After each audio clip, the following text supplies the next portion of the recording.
Good morning everyone. My name is Vivek Sharma and today we're going to discuss about the most important issues of the day. तो आइए जान लेते हैं कौन कौन से आर्टिकल्स को आज हम कवर करेंगे। पहला आर्टिकल है पॉलिटी से related, where we gonna talk about CAG. अब हुआ क्या है कि दिल्ली गवर्नमेंट ने कुछ रिपोर्ट्स कैग की विदहोल्ड कर ली है, जिसकी वजह से जो अदर पॉलिटिकल पार्टी है वो उसमें प्रोटेस्ट कर रही है। तो यहां पे हमारे लिए कैग को जानना बहुत इंपॉर्टेंट हो जाता है, क्योंकि अगर हम देखें 2013 से 24 तक के जो आपके प्रीवियस ईयर क्वेश्चंस हैं उसमें 7 बार कॉन्स्टिट्यूशनल अथॉरिटीज के ऊपर क्वेश्चन आया है। तो पॉसिबिलिटी है इस बार कैग के ऊपर एक क्वेश्चन आ जाए। रिसेंटली कैग की अपॉइंटमेंट भी हुई थी, तो इस वजह से भी ये इंपॉर्टेंट हो जाता है टॉपिक। दूसरा जो आर्टिकल है वो इन्वायरमेंट से रिलेटेड है, लाइक सिलिका माइनिंग।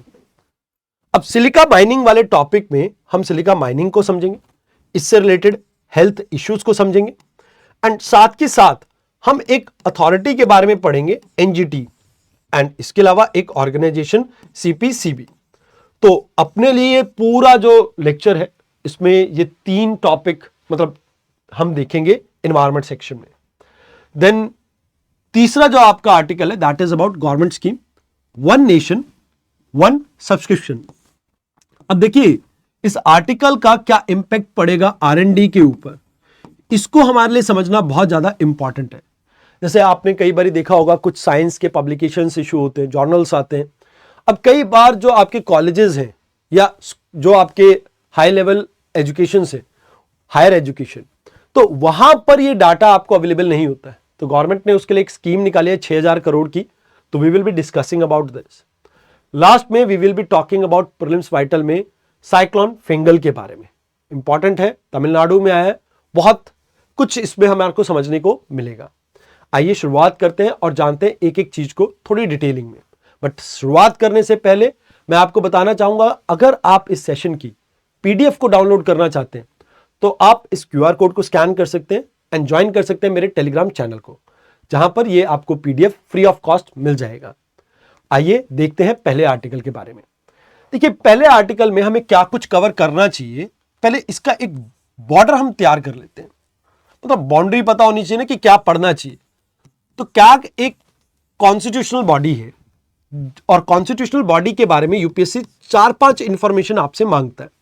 जैसे पहली अपॉइंटमेंट से रिलेटेड कि कौन इन्हें अपॉइंट करता है, दूसरी इनके रिमूवल प्रोसेस से रिलेटेड, तीसरी इनके फंक्शन से रिलेटेड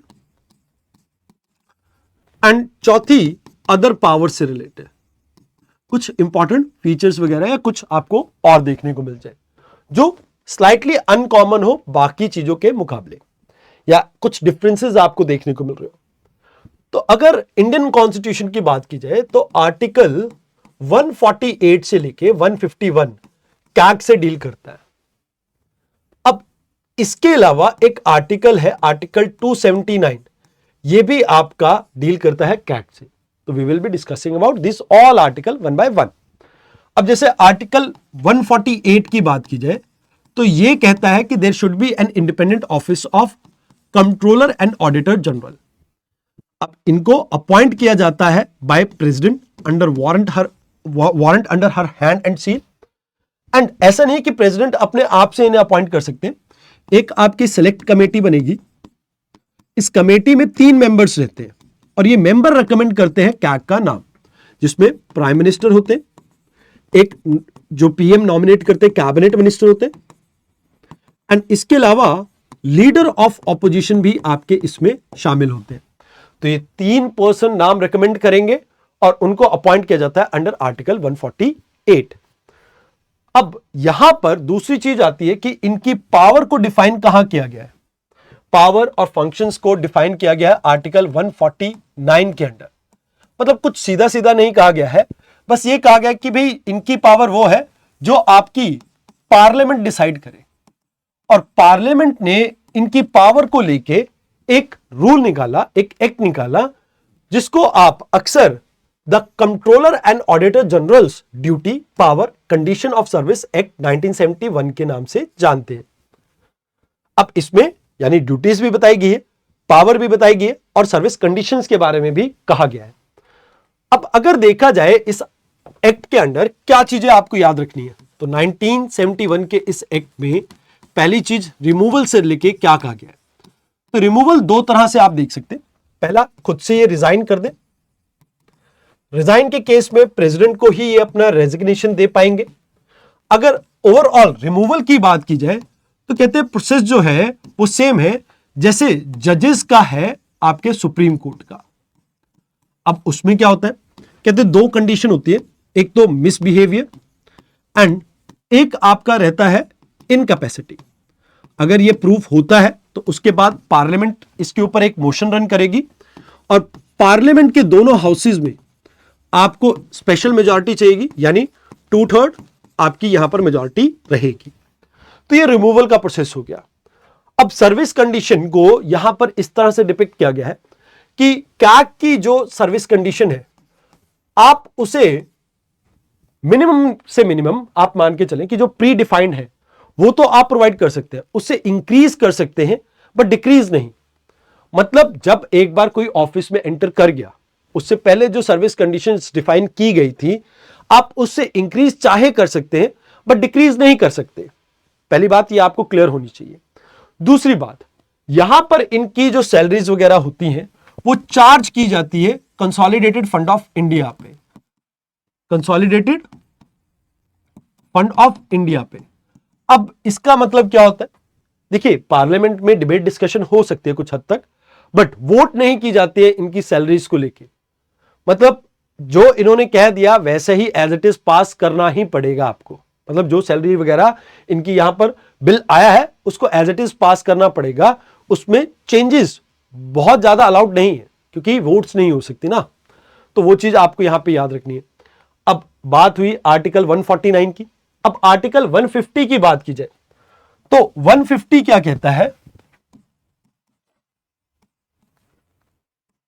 देखिए यूनियन और स्टेट गवर्नमेंट, दो गवर्नमेंट हमारे यहां पर ऑपरेट करते हैं फेडरल स्ट्रक्चर में। तो यूनियन गवर्नमेंट के लिए प्रेसिडेंट को और स्टेट गवर्नमेंट के लिए गवर्नर को यह बता सकते हैं कि भी किस फॉर्मेट में आपको मेंटेन करने हैं अपने ऑडिट अकाउंट्स को, और यह रिकमेंडेशन इन्हें माननी होगी। तो मतलब ये बता सकते हैं कि भाई किस फॉर्मेट में आपको अकाउंट्स को मेंटेन करना है सो दैट हम टाइमली और इफेक्टिवली उन अकाउंट्स को चेक कर सके। अब लास्ट में आर्टिकल 151 आता है। आर्टिकल 151 के अंडर आपको याद रखना है कि जो यूनियन गवर्नमेंट है इसकी रिपोर्ट को ये सबमिट करेंगे किसको, प्रेसिडेंट को, और स्टेट गवर्नमेंट की रिपोर्ट को ये सबमिट करेंगे आपके गवर्नर को। अब जैसे दिल्ली जैसी यूटी आ जाती है तो उसके लिए एक अलग से एक्ट है आपका, government of national capital territory act 1991। अब इसके जो सेक्शन 48 है उसमें कहा गया कि कैग की जो रिपोर्ट है वो सबमिट की जाएगी लेफ्टिनेंट गवर्नर को। तो मतलब यूटीज की असेंबली के लिए भी ये चीज आपकी वैलिड है। अब यहां आपको इतना कुछ समझ में आ गया है तो एक चीज यहां पर आप और देख लीजिए, एक आर्टिकल 279 है जो बात करता है नेट प्रोसीड की। मान लीजिए कोई न्यू टैक्स को इंट्रोड्यूस करना है तो क्या ये टैक्स प्रॉफिटेबल रहेगा, मतलब new tax in the sense मान लीजिए कल से मैं एक टैक्स लगा देता हूं विवेक टैक्स। अब गवर्नमेंट ने ये टैक्स लगाया, अब इसकी कलेक्शन हो रही है 100 करोड़ की, बट इसे कलेक्ट करने में आपका पैसा लग रहा है 105 करोड़, तो ये प्रॉफिटेबल नहीं है। तो नेट प्रोसीड के सर्टिफिकेट्स ये देते हैं जिसके बेसिस पे टैक्सेस को इंट्रोड्यूस किया जाता है। अगर प्रॉफिटेबल होता है तभी उस टैक्स को इंट्रोड्यूस किया जाएगा। तो ये चीज आपको यहां पे याद रखनी है, आर्टिकल 279 के अंडर इनके पास ये भी पावर है। अब फंक्शंस की बात की जाए तो ये क्या कुछ करते हैं, तो देखिए गवर्नमेंट के जितने भी अकाउंट है चाहे स्टेट या यूटी के या आपके यूनियन गवर्नमेंट के, तो उन सभी अकाउंट्स को जैसे consolidated fund of India, contingency fund of India and even अगर आप देखें तो पब्लिक अकाउंट फंड, इन सभी को ये ऑडिट करते हैं टाइमली एंड फाइनेंशियल अकाउंटेबिलिटी को ये इंश्योर करते हैं। अब फाइनेंशियल अकाउंटेबिलिटी कैसे इंश्योर करते हैं, ये एक छोटा सा मुद्दा है जिसे आपको समझना चाहिए। देखिए सबसे पहले ये एक अकाउंट को ऑडिट करते हैं, इसकी रिपोर्ट क्रिएट करते हैं और वो रिपोर्ट मान लीजिए हम सेंट्रल गवर्नमेंट की बात करते हैं तो ये प्रेसिडेंट को सौंपेंगे। अब प्रेसिडेंट इस रिपोर्ट को देते हैं आपकी पार्लियामेंट को।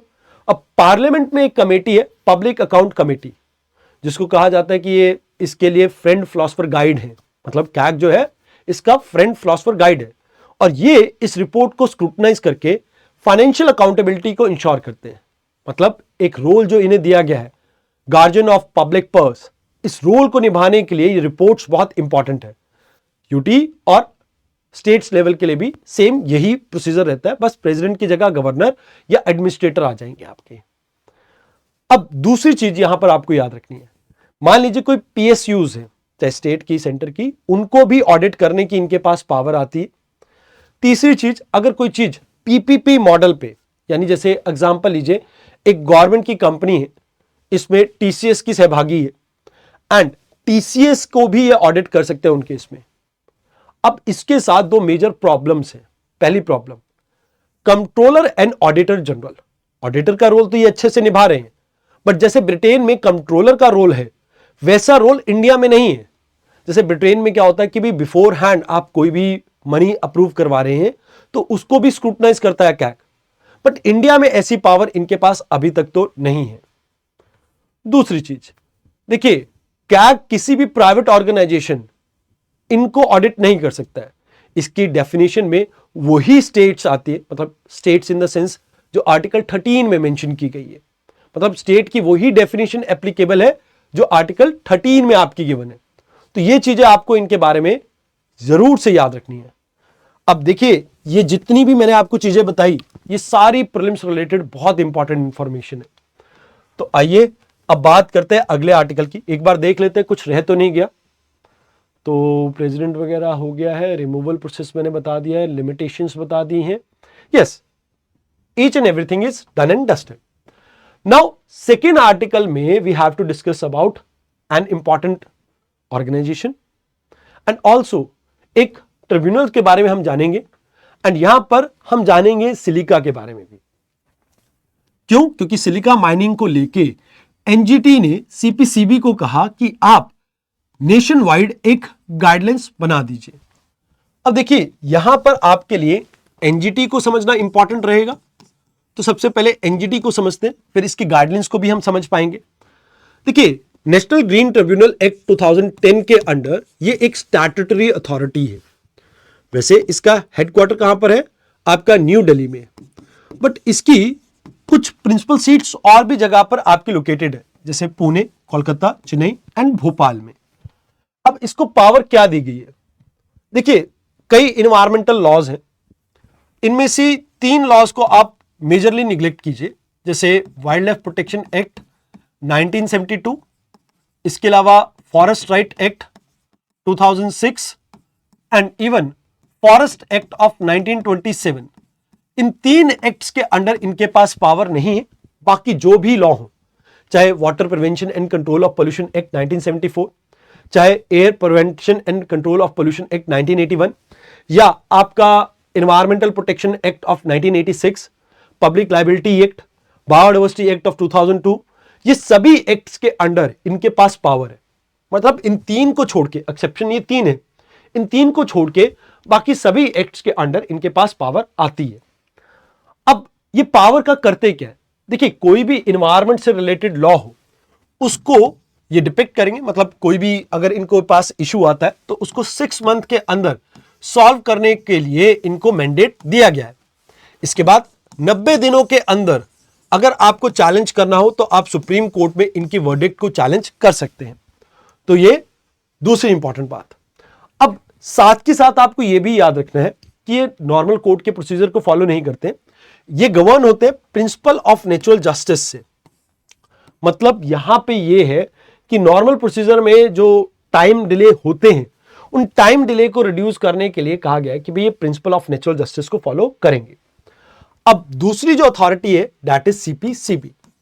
सीपीसीबी अगर बात करें तो एक स्टैट्यूटरी अथॉरिटी है जो पैन इंडिया जैसे इन्वायरमेंटल गाइडलाइंस इशू करती है, इन द सेंस कि क्या एमिशन लेवल रहने चाहिए अलग अलग सेगमेंट्स को लेके। जैसे आप व्हीकल्स की बात करते हैं, व्हीकल्स में आपने भारत स्टेज व्हीकल्स के बारे में सुना होगा, स्टेज 4, 5, 6, 5 तो इंप्लीमेंट हुई नहीं, 4 and 6। तो ये नॉर्म्स वेहिकुलर एमिशन के इन्होंने ही दिए थे, तो इंडस्ट्रीज के लिए भी यही देते। अब मान लीजिए इनके पास ये अथॉरिटी है तो कुछ पावर भी देनी पड़ेगी ना।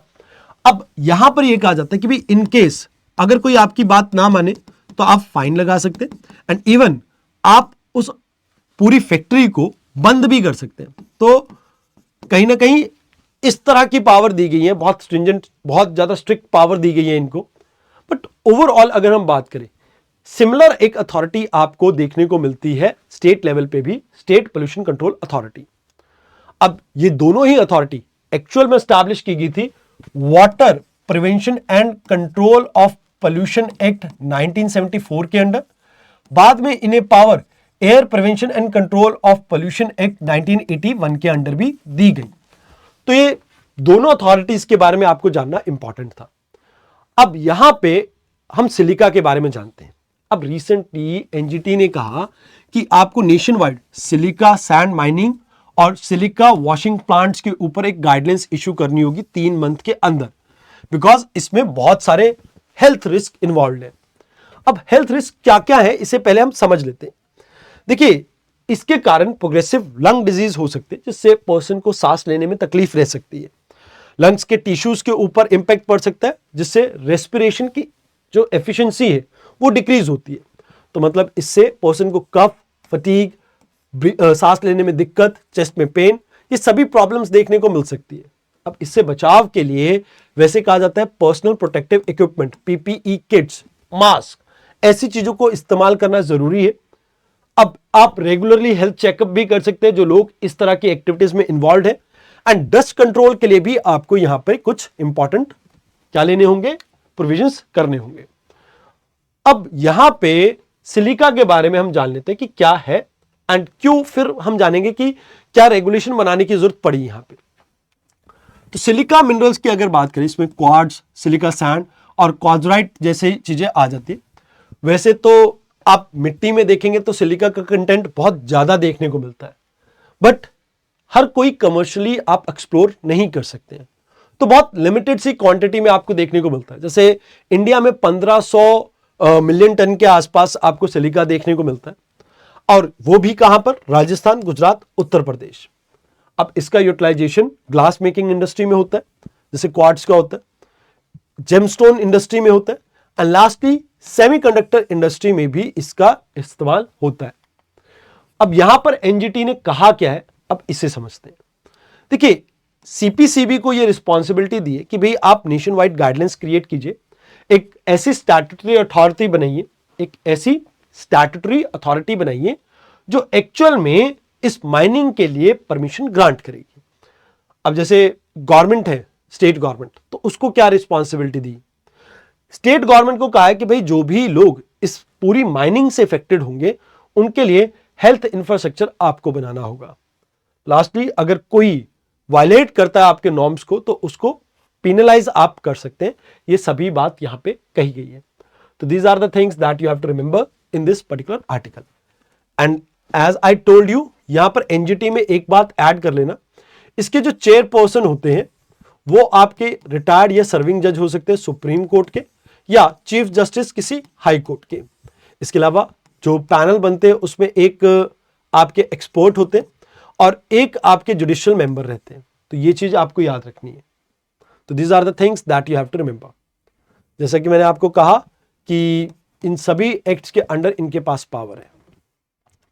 आइए अब बात करते हैं अब स्कीम की, वन नेशन वन सब्सक्रिप्शन। देखिए, इंडिया में वैसे तो बहुत कम लोगों को रीडिंग हैबिट है, बट स्टिल हम ये चाहते हैं कि भाई देखो, जो बड़े बड़े कॉलेजेस हैं हायर एजुकेशन के, बड़ी बड़ी यूनिवर्सिटीज है, हम इनके लिए जो वेरियस जर्नल्स होते हैं ना, जहां पर रीसेंट रिसर्च पेपर्स पब्लिश होते हैं, इनको अवेल कर सके। अब ऐसा क्यों? कहते इससे ना लोगों के मन में जिज्ञासा पैदा होगी और इंडिया में इनोवेशन आपका इंक्रीज होगा। अब होता यह था कि भाई अलग अलग, अब अगर मेडिकल जर्नल्स या अलग जर्नल्स आप लेते हैं तो उसकी कॉस्ट बहुत ज्यादा होती थी। अब कितनी कॉस्ट होती थी, कितना गवर्नमेंट ने पैसा लगाया, नॉट सो इंपॉर्टेंट, बट हर छोटा इंस्टीट्यूट इसको अफोर्ड नहीं कर सकता था। यह एक बड़ी प्रॉब्लम थी, खासकर जो टियर 2 या टियर 3 सिटी के जो आपके इंस्टीट्यूट्स हैं वो तो इनको बिल्कुल ही अफोर्ड नहीं कर सकते थे। तो गवर्नमेंट ने कहा कि ठीक है, इसका एक सोल्यूशन निकालते हैं, हम यूनिवर्सल एक्सेस प्रोवाइड करेंगे हाई क्वालिटी रिसर्च मटेरियल का, नॉट जस्ट इंडियन, हम फॉरेन जर्नल्स को भी इसमें इंक्लूड करेंगे जिसमें सभी इंडियन रिसर्चर्स और स्टूडेंट्स इसको एक्सेस कर सकें। अब इस सेंट्रलाइज सब्सक्रिप्शन मॉडल में बात यह है कि भाई जितने भी एकेडमिक जर्नल्स होंगे, साइंटिफिक पब्लिकेशंस होंगे, वो सभी आपको एक जगह मिल जाएंगी। अब इसे इंप्लीमेंट कौन करेगा? तो कहते हैं यूजीसी के अंडर एक ऑटोनोमस इंटर यूनिवर्सिटी सेंटर है, that is information and library network. ये इसको इंप्लीमेंट करेगा जिससे लगभग आपके 2 करोड़ स्टूडेंट्स, रिसर्चर्स एंड जो प्रोफेसर्स हैं उनको इससे फायदा होगा। अब यहां पे याद रखना है कि भाई इसका रिपरकशन कुछ मेजर सेगमेंट पे आपको देखने को मिलेगा। देखिए, startup India, stand up India, make in India, इन सबको बूस्ट मिलेगा अगर इंडिया के अंदर इनोवेशन इंक्रीज होता है तो। उसके अलावा नेशनल एजुकेशन पॉलिसी में भी इस चीज को सपोर्ट किया गया एंड इवन विकसित भारत जो हमारा एम है बाय 2047 उसमें भी फायदा मिलेगा एंड अनुसंधान नेशनल रिसर्च फाउंडेशन इसको भी ये प्रमोट करेगा। तो these are the things that you have to understand. आइए अब आज के आखिरी आर्टिकल के बारे में जानते हैं, जहां पर हम पढ़ेंगे साइक्लोन फिंगल के बारे में, जो कि अभी तमिलनाडु में अपना कहर डाल रहा है। अब देखिए, साइक्लोन की अगर बात की जाए तो साइक्लोन को बनने के लिए 5 कंडीशंस आपकी रिक्वायर्ड होती है। जैसे मान लीजिए समुद्र का पानी है, तो पहली चीज ये साइक्लोन आपके ट्रॉपिकल साइक्लोन है। कौन से साइक्लोन है? ट्रॉपिकल साइक्लोन है। इसमें पहली इंपॉर्टेंट बात ये आती है कि ये इक्वेटर पे नहीं बनते। अब इक्वेटर पे क्यों नहीं बनते? क्योंकि वहां पर कोरियोलिस फोर्स नहीं होती है। रीजन बताऊंगा, कोरियोलिस फोर्स का क्या रोल है उसको बताऊंगा, बट अभी रुकना पड़ेगा। ये आपकी वाटर बॉडीज के ऊपर ही बनती है। किसके ऊपर? वाटर बॉडीज के ऊपर। क्यों? क्योंकि इसमें एक प्री कंडीशन है, लार्जर सी सरफेस टेम्परेचर आपको 27 डिग्री सेल्सियस के आसपास देखने को चाहिए। तो ये दूसरी कंडीशन हो गई। बट उसके अलावा एक प्री एग्जिस्टिंग लो प्रेशर है, प्री एग्जिस्टिंग लो प्रेशर है, लो प्रेशर है। एक अपर एयर डाइवर्जेंस चाहिए, यानी अपर एयर में आपको क्या चाहिए? हाई प्रेशर चाहिए एंड वर्टिकल विंड स्पीड में आपको वेरिएशन चाहिए, वो वेरी करनी चाहिए। अब इन 5 कंडीशन को एक एक करके हम डिपिक्ट करते हैं, समझते हैं। जैसे मान लीजिए ये एक वाटर बॉडी, अब अगर इसका sea surface temperature 27 degree Celsius and above होगा तो रेट ऑफ इवापोरेशन इंक्रीज होता है इससे। तो ये यहां पर आप मान के चले कि इवापोरेशन आपकी ज्यादा होगी तो मॉइस्चर कंटेंट ऊपर की तरफ राइज करेगा। अब लोअर सी सरफेस टेम्परेचर आपका मतलब सॉरी लार्जर सी सरफेस टेम्परेचर आपका 27 डिग्री सेल्सियस आ गया। अब लोअर एटमॉस्फेरिक सर्कुलेशन में एक लो प्रेशर होना चाहिए प्री एग्जिस्टिंग। अब ये प्री एग्जिस्टिंग लो प्रेशर क्या करता है? आसपास की एयर को अपनी तरफ क्या करेगा? अट्रैक्ट करेगा। अब जैसे ये एयर इसके आसपास पहुंचेगी तो यहां पे एक बड़ी चीज होती है, जैसे मैं आपको समझाता हूं। देखो, लो प्रेशर तब आपका क्रिएट होता है जब आपका टेम्परेचर किसी एरिया का हाई हो। अगर टेम्परेचर हाई है तो इसका मतलब है एयर आपकी हीटअप होगी, हीटअप होके एक्सपैंड करेगी एंड एक्सपैंड करके लाइटर हो जाएगी, हल्की हो जाएगी। एंड जैसे ये हल्की होगी तो ये ऊपर की तरफ उठना स्टार्ट करेगी और साथ में इस मॉइस्चर को लेके जाएगी। अब यहां से ये एयर उठेगी तो आपको याद रखना है कि भाई एक फिनोमेना होता है दैट इज लैप्स रेट। क्या होता है? Lapse rate. जो ये कहा जाता है कि भाई ट्रोपोस्फेयर में अगर आप ऊपर की तरफ मूव करते हैं यानी हाइट इंक्रीज होती है तो टेम्परेचर आपका डिक्लाइन होता है। कितना डिक्लाइन होता है? कहते जी 1 किलोमीटर पे 6.5 डिग्री सेल्सियस डिक्लाइन करेगा। अब ऐसी सिचुएशन अगर क्रिएट होती है तो यहां पर ऊपर जाके इस एरिया में एक हाई प्रेशर बिल्ट होगा, क्योंकि हवा ठंडी हो जाएगी, पार्टिकल एक दूसरे के पास आएंगे और एक हाई प्रेशर क्रिएट होगा। और हाई प्रेशर से एयर आपकी डाइवर्ज करेगी दोनों डायरेक्शन में, कुछ इस तरह से। अब देखिए हवा ऊपर जा रही है, ठंडी हो रही है, तो पानी वाटर वेपर्स बीच में आपके कंडेंस होने स्टार्ट होंगे। तो यहां पर एक सिचुएशन क्रिएट होगी जहां पर आप ये कह सकते हो कि इस पूरे एरिया में आपको क्यूमुलोनिम्बस क्लाउड कुछ इस तरह से फॉर्म होते हुए दिखेंगे, कुछ इस तरह से। सॉरी मेरा ड्राइंग बहुत अच्छा तो नहीं है। अब देखिए यहां बीच में क्या होगा, आपकी जो वार्म एयर है यानी एक एयर नीचे की तरफ सिंक करेगी। अब ये जो पूरा फिनोमेना है, ये जो पूरा एरिया है, इसे कहा जाता है आई, जहां पर रिलेटिवली स्टेबल कंडीशन देखने को मिलती है, काम कंडीशन देखने को मिलती है।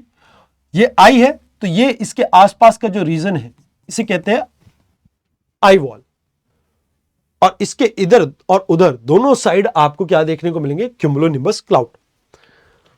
अब बीच में स्टेबल कंडीशन है, बट दोनों डायरेक्शन में अगर आप देखेंगे तो बहुत हैवी रेनफॉल और बहुत तेज हवाएं चलती हुई आपको दिखेंगी।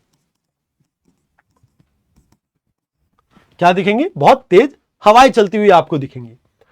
अब ये तो बात होगी कि हमने 4 कंडीशंस पढ़ ली, बट क्रियोलिस फोर्स का अभी तक हमने इसमें रिलेशन नहीं समझा। तो क्रियोलिस फोर्स को मैं कुछ इस तरह से समझाऊंगा। मान लीजिए आप और मैं एक जाइंट व्हील के ऊपर बैठे हैं, आप यहां पर ए पॉइंट पे हैं, मैं यहां पर बी पॉइंट पे हूं। अब ये अभी स्टेशनरी पोजीशन पे है, आपने एक बॉल फेंकी मेरी तरफ और मैंने यहां पर कैच की। बट व्हाट इफ ये जॉइंट व्हील घूमने लग जाए, आप जो बॉल फेंकेंगे उसके बाद मेरी पोजीशन चेंज हो जाएगी, मैं पहुंच जाऊंगा बी डैश पे, यानी मेरे को बॉल मिलनी चाहिए थी बी डैश पे, बट आपने जो थ्रो की आपने मेरी प्रीवियस पोजीशन के हिसाब से की थी, तो यहां पर ये बॉल मैं मिस कर दूंगा और ये मेरे लेफ्ट से निकल जाएगी। तो कुछ ऐसी ही डेविएशन अर्थ की रोटेशन की वजह से भी आपको देखने को मिलती है हर फ्लूइडिक चीज में। अब इसको मैं एक्सप्लेन करता हूं एक एग्जांपल के साथ। जैसे मान लीजिए चंडीगढ़ से हवा चली दिल्ली की तरफ, अब धरती घूम रही है, तो दिल्ली तक जब तक ये हवा पहुंचेगी तो दिल्ली कुछ एक एंगल कवर कर चुका होगा, एंड ये एंगल जो इसने कवर किया है इसी को क्रियोलिस फोर्स कहा जाता है। ये एक एपरेंट फोर्स है, बिकॉज ऑफ ग्रेविटी जो अर्थ के साथ हवा है वो चिपकी रहती है, तो इस वजह से आप देखेंगे चंडीगढ़ से चली तो दिल्ली ही पहुंचती है हवा।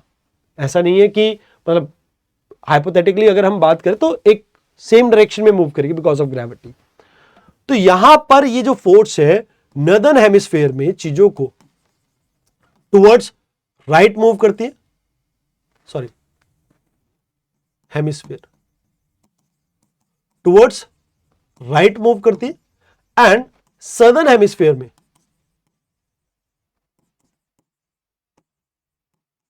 ये टुवर्ड्स लेफ्ट मूव करती है। तो इसको मैं कुछ इस तरह से कहूंगा, डिपिक्ट करूंगा कि मान लीजिए ये एक लो प्रेशर है, ये एक लो प्रेशर है। इसका कलर चेंज कर दें थोड़ा, इसको कर लेते हैं रेड कलर का, यस, ताकि आपको याद रहे कि ये गर्म चीज है, लो प्रेशर। अब हवा यहां से आई, यहां से आई, यहां से आई, सभी डायरेक्शन से इसकी तरफ अट्रैक्ट हो रही है। बट इसमें एक प्रॉब्लम ये आ जाती है हमारे सामने कि ये जो लाल रेखाएं आप देख रहे हो इस सेंटर की तरफ आ रही हैं, नॉर्दर्न हेमिस्फीयर में टुवर्ड्स क्या कर जाती है, राइट बेंड कर जाती है। अगर इस पूरी सर्कुलेशन को देखोगे तो ये बन गई एंटी क्लॉकवाइज। तो इस वजह से जो साइक्लोन आते हैं नॉर्दर्न हेमिस्फीयर में वो एंटी क्लॉकवाइज होते हैं, और जो सदर्न में आएंगे वो क्लॉकवाइज बनेंगे। आप चेक करना, एक बार ड्रॉ करके देखना, सदर्न हेमिस्फीयर में टुवर्ड्स लेफ्ट जाएगी, आप अगर ड्रॉ करोगे तो आपको पता लगेगा क्लॉकवाइज घूमेगी वहां पर है। तो ये चीजें आपको यहां पे याद रखनी है। इसके अलावा एक इंपॉर्टेंट इंफॉर्मेशन ये भी है कि WMO और आपके जो रीजनल स्पेशलाइज्ड मेट्रोलॉजिकल सेंटर्स होते हैं, ये मिलके इंडियन ओशन रीजन में नाम अप्रूव करते। एक प्री अप्रूव्ड आपकी लिस्ट है, जो अलग अलग कंट्रीज ने अपने नाम सबमिट कर रखे थे, उनके बेसिस पे 8-8 नाम दे रखे अल्फाबेटिक ऑर्डर में। जैसे एक कंट्री का अभी आया, अगले अल्फाबेट का आएगा, फिर उससे अगले का आएगा, अल्फाबेटिक ऑर्डर में हम इन नाम को देते हैं। अब रिसेंट टाइम में आपके दो मेजर साइक्लोन आपको याद रखने, one is Mandous and other one is Mocha. तो this two cyclone were recently in news. तो यहां पर आज के डिस्कशन में आपको इतना ही जानना जरूरी था। आई होप आपको डिस्कशन अच्छी लगी हो एंड आपका दिन शुभ रहे। जाते जाते मेक श्योर आप लाइक बटन जरूर दबाएं इस वीडियो का। Thank you.